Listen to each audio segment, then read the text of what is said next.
গিন্নি, ও গিন্নি, কোথায় গো? তাড়াতাড়ি বাইরে এসো। মাধব বাড়ির উঠানে কাঁচা লঙ্কা ভর্তি ঝুড়িটা নামিয়ে রাখে। তুমি চলে এসো? নাও নাও, তাড়াতাড়ি গা হাত পা ধুয়ে খেতে বসবে। চলো, কত বেলা হয়ে গেল, ভাত বেড়ে তোমার জন্য কখন থেকে বসে আছি। মাধুরী, দেখেছো কত লঙ্কা? জমিতে এখনো যা লঙ্কা আছে তা তুলে শেষ হবে না। এবারে লঙ্কার চাষ থেকে ভালোই লাভ হবে। ছি ছি, এমন কথা মুখেও এনো না, নোকে নজর লাগবে যে। চলো দেখি, এবার খেয়ে নেবে। ঠিক তখনই কোথা থেকে এক বুড়ি তাদের উঠানে এসে বলে, কি রে মাধব, তোর তো দেখি ভালোই লঙ্কার ফলন হয়েছে।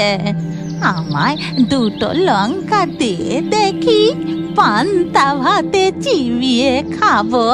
তোমাকে তো ঠিক চিনলাম না, আগে তো কখনো আমাদের গায়ে দেখিনি। আর আমার নাম যে মাধব, সেটাই বা তুমি জানলে কি করে? আমি সব জানি, আমি পাশের গ্রামেই থাকি রে।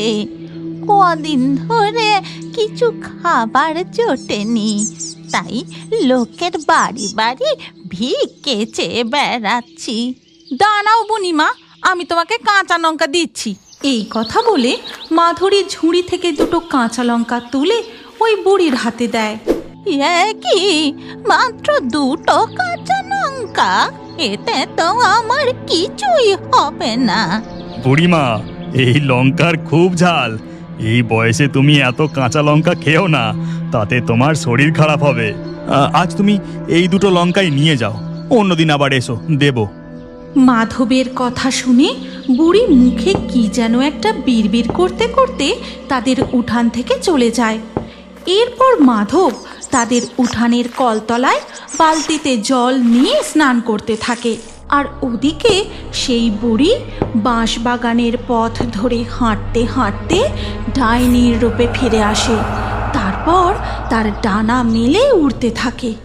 আমাকে মাত্র দুটো লঙ্কা দেওয়া, এবার দেখ আমি এই লঙ্কা দিয়ে কি করি। এরপর ডাইনি জঙ্গলের ভেতরে তার কুটিরের সামনে দাঁড়ায়। তারপর তার কুটিরে প্রবেশ করে এক থালা পান্তা ভাত নিয়ে তার সাথে কচমচ করে কাঁচা লঙ্কাগুলি চিবিয়ে খেয়ে নেয়।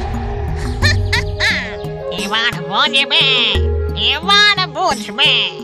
এর পরের দিন সকালে মাধব লঙ্কার ঝুড়ি মাথায় নিয়ে হাটে যায়। কি মাধব, লঙ্কা কত করে দিচ্ছ? খুড়ো, 20 টাকা কেজি। একেবারে 2 কেজি নিলে তোমার থেকে 15 টাকা দাম নেব। তাই নাকি? তা আমাকে 2 কেজি দাও দেখি। এক্ষুনি দিচ্ছি খুড়ো।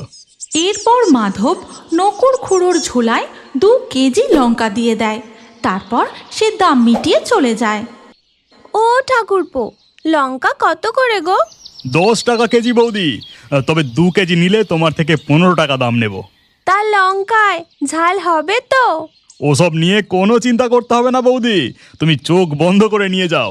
আমার জমির মতো এই ঝাল লঙ্কা তুমি গোটা বাজারেও খুঁজে পাবে না, বলে দিলাম। হ্যাঁ, তা আমাকে 1 কেজি দাও দেখি। কিন্তু আমি তোমাকে 10 টাকা দিতে পারবো না, তুমি আমার থেকে 8 টাকা নাও। ঠিক আছে, তাই দাও। তোমার সঙ্গে আর কি দাম দর করবো বলো? ওদিকে তখন গভীর জঙ্গলে সেই ডাইনি তার কুটির থেকে উঠানে বেরিয়ে আসে। এই লঙ্কার বীজগুলো আমি আমার উঠানে বসিয়ে দিই, তারপরে বীজ থেকে হবে আমার জাদুর লঙ্কা চাষ। এই কথা বলে ডাইনি তার উঠানে লঙ্কার বীজ বসিয়ে দেয়।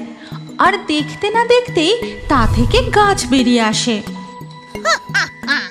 এবার তাড়াতাড়ি গাছের লঙ্কা ধর দেখি। এই কথা বলে ডাইনি জাদু করতেই তার সমস্ত লঙ্কা গাছে লঙ্কার ফলন হয়। কিন্তু তার মধ্যে একটি লঙ্কা ধীরে ধীরে বড় হতেই থাকে। আর বড় হতে হতে তার আকার হয়ে ওঠে দৈত্যাকার। তারপর ডাইনি সেই লঙ্কার উপর উঠে বসে। এবার হবে আসল মজা, দৈত্যকার লঙ্কার মধ্যে আমি। ওদিকে মাধব একে একে তার ঝুড়ির সমস্ত কাঁচা লঙ্কা বিক্রি করে ফেলে। আজ বেচা কেনা ভালোই হলো। যাই, এবার বাড়ি ফিরে যাই। কালকের জন্য আবার জমি থেকে লঙ্কা তুলে নিয়ে আসতে হবে। এরপর মাধব তার ঝুড়ি নিয়ে বাড়ি ফেরে আর বাড়ির উঠানে এসে তার বউকে ডাকে। মাধুরী, ও মাধুরী, তাড়াতাড়ি বাইরে এসো গো। মাধুরী ঘর থেকে বাইরে বেরিয়ে মাধবকে বলে, তুমি এসে গেছো? তা আজকে কেমন বেচা কেনা হলো গো? আজ তাড়াতাড়ি সব লঙ্কা বিক্রি হয়ে গেছে, দামও ভালো পেয়েছি। ঠিক তখনই মাধবদের বাড়িতে বললি ঠাকুরপো, তুমি আমাকে বললে লঙ্কায় নাকি খুব ঝাল, তা তুমি আমাদের এইভাবে ঠকালে। আমি এই লঙ্কা নেব না, আমার টাকা ফেরত চাই। কেন বৌদি, কি হয়েছে? তুমি এই কথা বলছো কেন? বলি লোক ঠকানো হচ্ছে। আমাদেরকে তুমি ঝাল ছাড়া লঙ্কা বিক্রি করে আবার বলছো কি হয়েছে? বলি লঙ্কাগুলোতে একটুও ঝাল নেই বাবু, তুমি আমাদের ঠকিয়েছো। তরকারিতে কত লঙ্কা দিলাম, তারপরেও তরকারি একটুও ঝাল হলো না। গ্রামের লোকের মুখে এই কথা শুনে মাধব খুব অবাক হয়। সে আর কোনো কথা না বলে সবার টাকা ফিরিয়ে দেয়। তারপর গ্রামের লোকজন আবার যে যার বাড়ি ফিরে যায়। এ কি গো, এমন ঘটনা তো আগে কখনো হয়নি। কালকেই তো আমরা লঙ্কা দিয়ে ভাত খেলুম। লঙ্কাগুলো এতই ঝাল যে একটা লঙ্কাতেই আমাদের দুজনের ভাত খাওয়া হয়ে গেল। কিছুই তো বুঝতে পারছি না গিন্নি, এমন তো হবার কথা নয়। এখন চলো তো ঘরে চলো, আগে দুমুটো খেয়ে নাও। এরপর ধীরে ধীরে রাত হয়ে যায় আর সেই রাতের অন্ধকারে ওই ডাইনি বাঁশ বাগানের পথ ধরে গ্রামে প্রবেশ করে। ওই তো, ওই বাড়ির উঠানে দেখছি একটা মুরগির খামার আছে। আজ আমি মুরগি তুলে নিয়ে যাব। এই কথা বলে ডাইনি মুরগির ঘরে ঢোকে আর তাকে দেখে মুরগিগুলো খুব জোরে জোরে ডাকাডাকি করতে শুরু করে। আই, চুপ, একদম চুপ। ডাইনি দুটি মুরগিকে ধরে খাঁচা থেকে বেরিয়ে আসে। তারপর সে সোজা চলে যায় তার বাড়ির উঠানে। এবার এই দুটো মুরগিকে এই বড় লঙ্কার মধ্যে ভরে রাখি, পরে যখন খিদে পাবে তখন খাবো। এই বলে ডাইনি জাদু করে মুরগিগুলোকে লঙ্কার ভেতর ভরে দেয়। এর পরের দিন সকালে দেখা যায় খাঁচার দরজা এভাবে খোলা কেন? আর খাঁচাতে মুরগিও কম মনে হচ্ছে। ভামশিয়ালে মুরগি নিয়ে গেল নাকি? সেই দিন আবার রাত হতেই ডাইনি গ্রামে প্রবেশ করে। একজনদের বাড়ির উঠান থেকে দুটো হাঁস ধরে নেয়। তারপর সে তার উঠানে ফিরে গিয়ে একটিকে লঙ্কার মধ্যে ভরে দেয় আর একটিকে সে। এর পরের দিন সকালে যাদের বাড়ির দুটো হাঁস চুরি হয়ে গেছে সেই গৃহস্থ খুব চিন্তায় পড়ে যায়। এমনভাবেই রোজ রাতে গ্রাম থেকে হাঁস মুরগি উধাও হয়ে যেতে লাগলো। তাই গ্রামবাসীরা ঠিক করে রাতে একজন করে পাহারাদার পাহারা দেবে। উফ, কি মশা, বাপ রে বাপ। ঠিক তখনই বাঁশ বাগানের পথ পেরিয়ে গ্রামে প্রবেশ করে সেই ডাইনি। কদিন থেকে রোজ রোজ হাঁস মুরগি খেয়ে খেয়ে মুখে কেমন চড়া পড়ে গেছে। আজ বরং দুটো ছাগল তুলে নিয়ে যাব। এই বলে ডাইনি একজনদের খামারে ঢুকে দুটো ছাগল তুলে নেয় আর ছাগলগুলো খুব জোরে জোরে ডাকতে থাকে।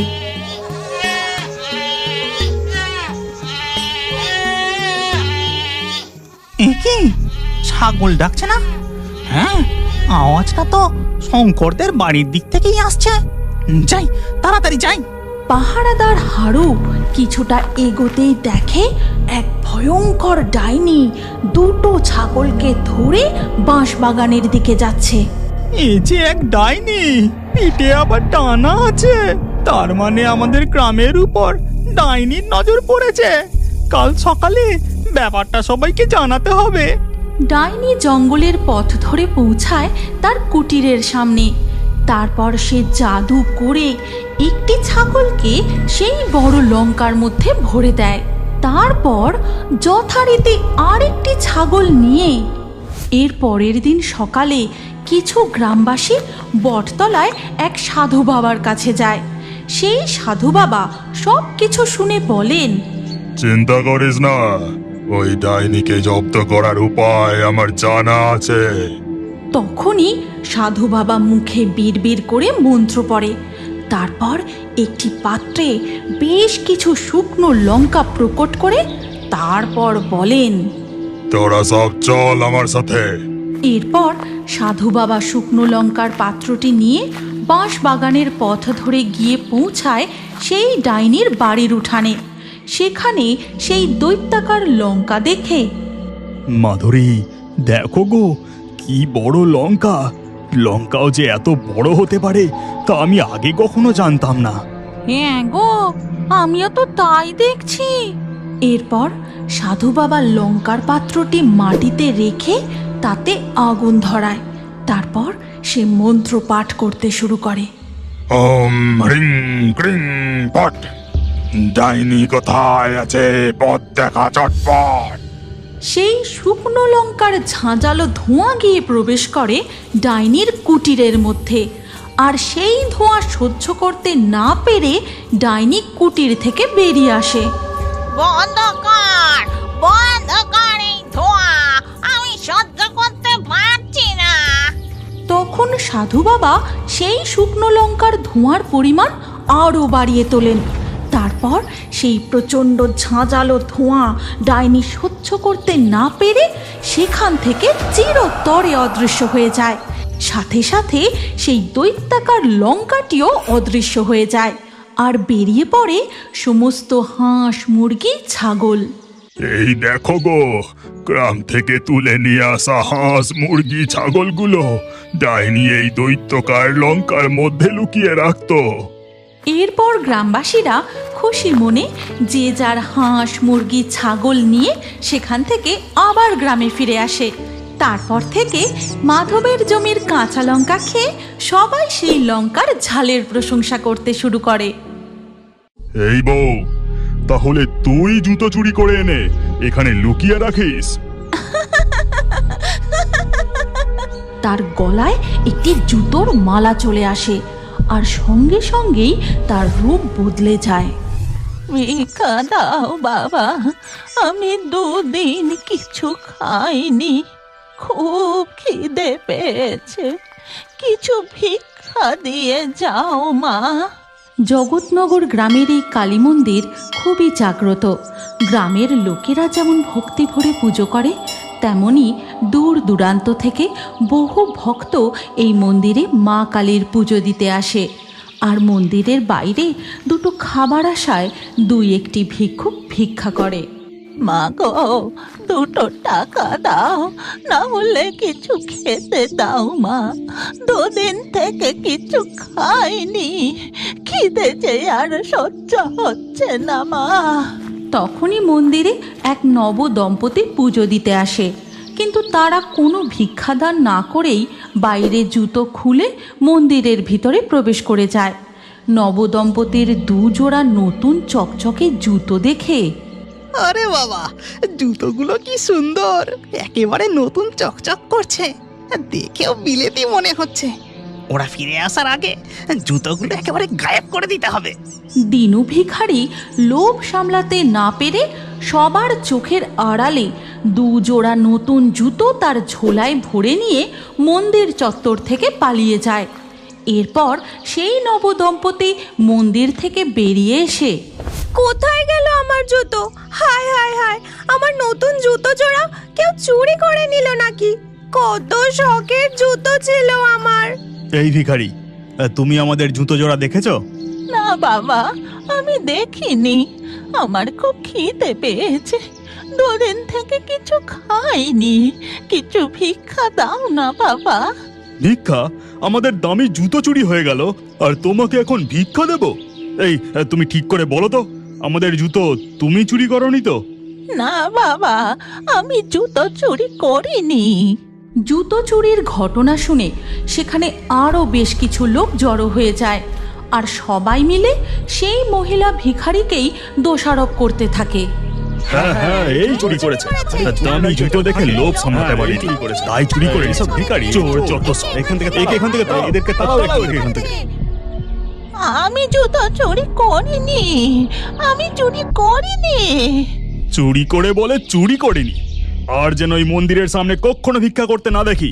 চলে যাও এখান থেকে। সবাই তাকে চোর অপবাদ দিয়ে মন্দিরের সামনে থেকে তাড়িয়ে দেয়। ক্ষুধার্ত পেটে সে তার কুটিরে ফিরে যায়। তারপর থেকে আর কোনোদিনও সেই মহিলা ভিখারিকে মন্দিরের সামনে দেখা যায়নি। এরপর কেটে যায় বহু বছর। এই তোমরা তাড়াতাড়ি পা চালাও, সন্ধে হয়ে আসতে চললো। অন্ধকার হওয়ার আগে মন্দিরে প্রণাম সেরে বাড়ি পৌঁছতে হবে, না হলে। পালকি কাঁধে নতুন বউকে নিয়ে তারা আরও জোরে হাঁটতে থাকে, কিন্তু কালী মন্দির তলায় পৌঁছতে পৌঁছতে অন্ধকার হয়ে যায়। কণিকা, চলো এবার তাড়াতাড়ি মন্দিরে কালীমাকে প্রণাম করে আসি। ওই কালী মন্দিরের কিছুটা দূরে এক মস্ত ছাতিম গাছে বসে পা দোলাচ্ছিল এক ভয়ঙ্কর ডাইনি। ও বাবা, এই যে দেখি নতুন বউ, এ হবে আমার নতুন শিকার। এবার আমি আমার প্রতিশোধ নেবই। এই বলে ডাইনি ছাতিম গাছের ডাল থেকে অদৃশ্য হয়ে যায়। আর ওদিকে নতুন বর বউ মন্দির থেকে বেরিয়ে এসে, এ কি গো, আমার জুতো কোথায় গেল? আমার জুতো জোড়া তো দেখতে পাচ্ছি না, কোথায় আমার জুতো? নতুন বরও তার জুতো জোড়া খুঁজে পায় না, কিন্তু সে এক নিমেষে বুঝে যায় তার বউয়ের ও তার জুতো কি করে হারিয়েছে। চলো, আর জুতো পরে কাজ নেই। আমি কাল সকালে তোমাকে নতুন জুতো কিনে দেব। তাড়াতাড়ি পালকিতে ওঠো, এবার আমরা বাড়ি ফিরে যাই। এরপর পালকিতে করে নতুন বউকে নিয়ে সঞ্জয় তার বাড়ির দিকে রওনা দেয়। নতুন বউ বাড়িতে ঢুকতেই তার শাশুড়ি তাকে বলে, বৌমা, তুমি নতুন, তাই তোমায় বলে রাখি, সন্ধ্যের পর জুতো কখনো বাড়ির বাইরে রাখবে না, কেমন? ঠিক আছে মা। আর ওদিকে দেখা যায় কিছুটা দূরে গাছের আড়াল থেকে উঁকি মেরে তাকিয়ে আছে সেই ডাইনি।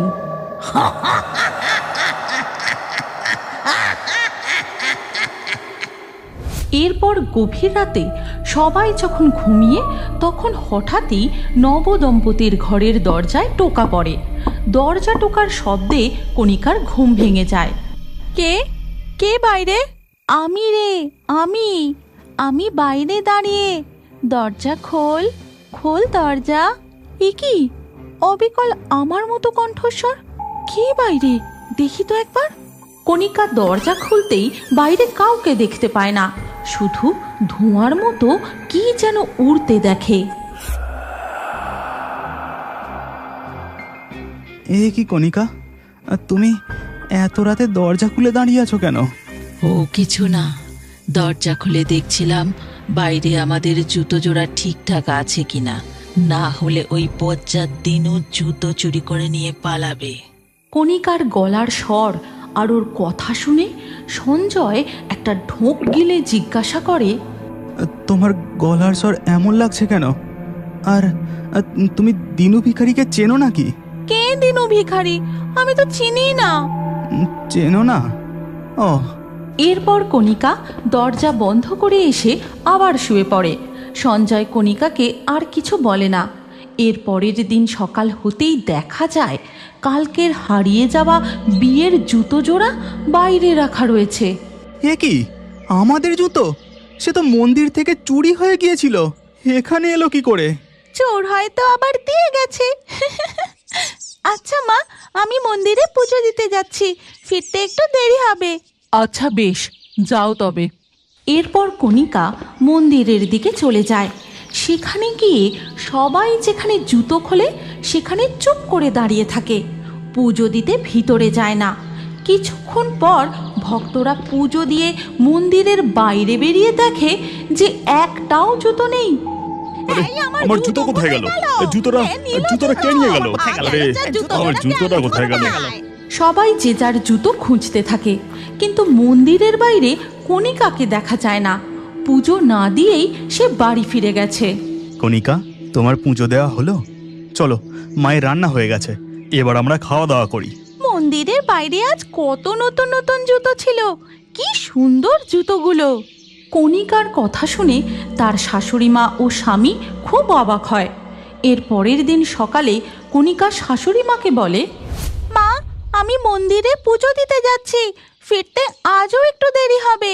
কণিকা আজও মন্দিরের বাইরে জুতোগুলোর কাছে দাঁড়িয়ে থাকে। আর কিছুক্ষণ পর আবার একই ঘটনা, কেউ তার জুতো খুঁজে পায় না। ভারী আশ্চর্য ব্যাপার, এতগুলো জুতো এখান থেকে এক নিমেষে কি করে উধাও হলো? এর পরের দিনও একই ঘটনা, মন্দিরের বাইরে থেকে আবার সব জুতো উধাও হয়ে যায়। এইভাবে দিনের পর দিন জুতো চুরি চলতেই থাকে। এমনই একদিন মন্দিরের এক তন্ত্র সাধক সঞ্জয়ের বউ কণিকাকে মন্দিরের কাছ থেকে জঙ্গলের দিকে যেতে দেখে। সবাই বলে শুনেছি বটে, ওই বউটা মন্দিরের বাইরে এসে দাঁড়িয়ে থাকে আর তারপর আবার চলে যায়।